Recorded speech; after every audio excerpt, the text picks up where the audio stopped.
যুক্তরাষ্ট্রের অস্ত্র দিয়ে রাশিয়ার অভ্যন্তরে হামলার ঘটনাকে পাগলামি বললেন নবনির্বাচিত প্রেসিডেন্ট ডোনাল্ড ট্রাম্প। তিনি বলেন, রাশিয়ার অভ্যন্তরে ইউক্রেনের হামলা চালানো পাগলামি ছাড়া আর কিছুই নয়। ধার করা অর্থ দিয়ে আরেকটি পরমাণু শক্তিধর দেশের বিরুদ্ধে যুদ্ধে জড়ানোটাই বোকামি। বিশ্বখ্যাত সাময়িকী টাইমস ম্যাগাজিনের 2024 সালের বর্ষসেরা ব্যক্তিত্ব নির্বাচিত হবার পর টাইমসের সাথে এক সাক্ষাৎকারে ট্রাম্প কথা বলেন।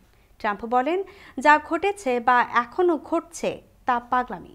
রাশিয়ার অভ্যন্তরে ইউক্রেনের ক্ষেপণাস্ত্র নিক্ষেপ করা নিয়ে তার ঘোর আপত্তি আছে উল্লেখ করে তিনি আরও বলেন, যুক্তরাষ্ট্র কেবল এই যুদ্ধে উস্কানি দিয়ে উত্তেজনা বাড়িয়ে দিচ্ছে, যে কারণে পরিস্থিতি দিন দিন আরও খারাপের দিকেই যাচ্ছে। এটা আর চলতে দেয়া যায় না। ট্রাম্পের এই মন্তব্য থেকে ইঙ্গিত পাওয়া যাচ্ছে তার সময় ইউক্রেন নিয়ে যুক্তরাষ্ট্রের নীতিতে পরিবর্তন আসতে পারে, যদিও এই ইঙ্গিত তিনি আগে থেকেই দিয়ে আসছেন। প্রেসিডেন্ট জো বাইডেন গত মাসে ইউক্রেনকে দীর্ঘ পাল্লার ক্ষেপণাস্ত্র দিয়ে রাশিয়ার গভীরে হামলা চালানোর অনুমতি দিয়েছেন।